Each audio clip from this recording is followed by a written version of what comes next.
Hello everyone. हम लोगों ने नेबरिंग कंट्रीज़ के बारे में बात कर ली थी।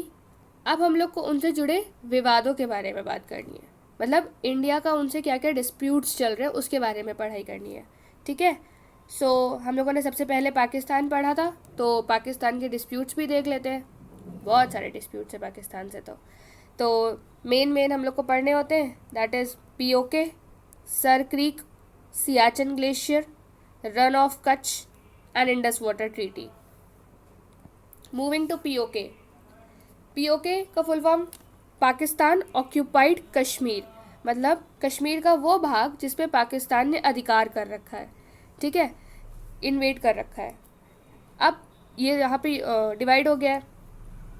तो अब क्या पे ये है पीओके वाला क्षेत्र, आपको दिख रहा होगा। ठीक है, ये वाला है चाइना ने ऑक्यूपाई कर रखा है, लेकिन इसको हम लोग चाइना के डिस्प्यूट्स के साथ पढ़ेंगे। अभी हमको केवल पीओके पे ध्यान देना है। ठीक है, पीओके क्या है, लाइन है, ये पीओके है। ये वाला एरिया मतलब पाकिस्तान ने कब्जा कर रखा है। और इस साइड अब हमारा क्या पड़ता है, लद्दाख वाला एरिया, क्योंकि अब तो न्यू मैप के अकॉर्डिंग हमें पढ़ना पड़ेगा ना। तो मतलब कुछ पार्ट इसमें कश्मीर का, जम्मू कश्मीर का भी आता है और कुछ पार्ट इसमें लद्दाख का भी आ जाता है। ठीक है, गॉडविन ऑस्टिन जो सबसे ऊंची चोटी है इंडिया की हम मानते हैं, लेकिन वो क्या पीओके वाले क्षेत्र में स्थित है, मेन इंडिया के बाउंड्री में नहीं है। मतलब इंडिया उसको अपना कहता है, लेकिन पाकिस्तान ने उसको उस समय ऑक्यूपाई कर रखा है। इंदिरा कॉल जो कि सबसे हाईएस्ट पॉइंट है इंडिया का, जो कि हम लोग कहते हैं 37 डिग्री 6 मिनट्स पे है, वो भी कहाँ पे स्थित है, पीओके वाले क्षेत्र में ही स्थित है। ठीक है, अब ये लाइन डिसाइड करता है कौन, एलओसी। एलओसी का फुल फॉर्म क्या है, लाइन ऑफ कंट्रोल। ठीक है, इसके एक तरफ पीओके वाला क्षेत्र है और इस तरफ लद्दाख आ जाएगा। ठीक है, यहाँ पे तो बहुत आए दिन लड़ाइयाँ वगैरह चलती ही रहती हैं। नेक्स्ट आता है सर क्रीक। ये कहाँ पे है, गुजरात वाले एरिया में है ये। ठीक है, सर क्रीक। क्रीक का मतलब क्या होता है ना, क्रीपिंग। क्रीपिंग मतलब क्या, सॉइल की क्रीपिंग, मतलब मिट्टी खिसकती रहती है यहाँ पे। ठीक है, और साथ में अरब सागर भी यहीं लगा हुआ है। तो क्या है ना, ये जो वेट एरिया है, ये करीबन 96 किलोमीटर्स का एरिया है और ये वेट एरिया है एकदम। यहाँ पे मिट्टी खिसकती रहती है, पानी मतलब दलदली टाइप का क्षेत्र है ये। ठीक है, ये बन कैसे गया, बैकवर्ड मोशन ऑफ वाटर।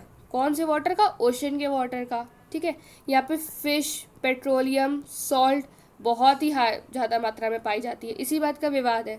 ठीक है, अब देखो लोकेशन समझ लेते हैं इसकी। ये है हमारा सिंध, मतलब हमारा नहीं, पाकिस्तान का। कच्छ हमारा है। ठीक है, अब ये क्या करता है, इंडिया वाले क्या कहते हैं कि जो कच्छ है ना, इन्होंने अपनी बाउंड्री ये रेड लाइन तक बना रखी है।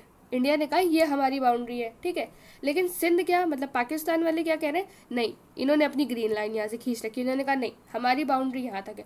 तो ये कितना, ये विवादित क्षेत्र बन गया। अब यही कितना है, यही है 96 किलोमीटर्स। ठीक है, अब इसमें लड़ाई सबसे ज़्यादा इसी बात की है क्योंकि यहाँ से पेट्रोलियम, सॉल्ट, फिश बहुत ज़्यादा मात्रा में निकलता है। इसी बात पे यहाँ पे विवाद बना हुआ है। वो कहते नहीं हमारी लाइन यहाँ तक है, इंडिया वाले कहते नहीं बेटा तुम वहीं तक रहो। मूविंग टू नेक्स्ट है Siachen glacier. Siachen glacier longest glacier है 72 किलोमीटर्स के साथ। ये स्थित कहाँ पे है, साल्टोरो रेंज में स्थित है ये। ठीक है, हाईएस्ट बैटल फील्ड रेंज, मतलब क्या हुआ, यहाँ पे सेना तैनात रहती है इंडिया की भी। ठीक है, अब यहाँ पे टेम्परेचर जो है ना करीबन -40 डिग्री सेल्सियस तक चला जाता है। इतना कम टेम्परेचर के साथ भी हमारे जवान यहाँ खड़े रहते हैं, तैनात रहते हैं। तो यहाँ पे लड़ाइयाँ वगैरह हो जाती हैं। ठीक है, सियाचिन ग्लेशियर से एक नदी निकलती है जिसका नाम क्या है, नुब्रा रिवर है। नुब्रा रिवर है। ठीक है, यहीं पे ऑपरेशन मेघदूत चलाया गया था 1984 के टाइम पे, surgical strike.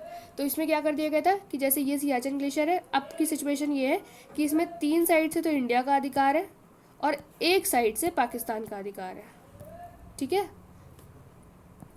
Next is run of Kutch. ये भी गुजरात वाला एरिया है। यहाँ पे भी सॉल्ट, टूरिज्म, हैंडीक्राफ्ट बहुत ज़्यादा मिलता है। यहाँ पे भी इसी बात की लड़ाई है इनकी। ठीक है, तो 1968 में क्या कर दिया गया था कि 10% भाग किसको, पाकिस्तान को दे दिया गया था कि लो अब तुम खुश रहो इतने में। ठीक है, एंड 90% इंडिया के अधिकार में है अभी भी। Then comes Indus water treaty. Indus water treaty, अब सबसे पहले इंडस वाटर का ओरिजिन समझ लेते हैं। इंडस रिवर निकलती कहाँ से, ये निकलती है चेमा युंगडुंग ग्लेशियर से, जो यहाँ पे है तिब्बत में। ठीक है, ये कहाँ, यहाँ पे है। ठीक है, यहाँ से ये इंडस रिवर निकली, इधर से इसने इंडिया में एंटर करा। ठीक है, इंडिया में इसने कहाँ से एंटर किया, इसका क्या नाम है इस जगह का, दम चौक। दम चौक। ठीक है। फिर ये इधर आती है, पीओके वाले क्षेत्र से बाहर निकलती है। पीओके वाले क्षेत्र से जहाँ से ये बाहर निकलती है उसको कहा जाता है चिल्लास। क्या? चिल्लास। ठीक है, ये इंडस रिवर ही पूरी पूरी गई है, देखो इधर आके अरेबियन सागर में गिर जाती है। ठीक है। 1947 में क्या हुआ था, मतलब ये विवाद शुरू कैसे हुआ? 1947 में क्या हुआ था ना, जब पार्टीशन हुआ था तो इंडिया ने कहा था कि हम ये 2 नहरें इनको दे देंगे ताकि इनका भी काम चलता रहे और बाकी हम अपने अधिकार में रखेंगे। लेकिन उसी टाइम पे क्या हो गया था, इन लोगों ने वही पीओके वाला कांड कर दिया, वो वाला क्षेत्र अपने अंडर में ले लिया। अब इंडिया को गुस्सा आ गया, तो इंडिया ने क्या किया, जो पानी की 2 नहरें इनको दी थी बंद कर दिया, वहाँ से पानी कर लो अब तुम जाओ।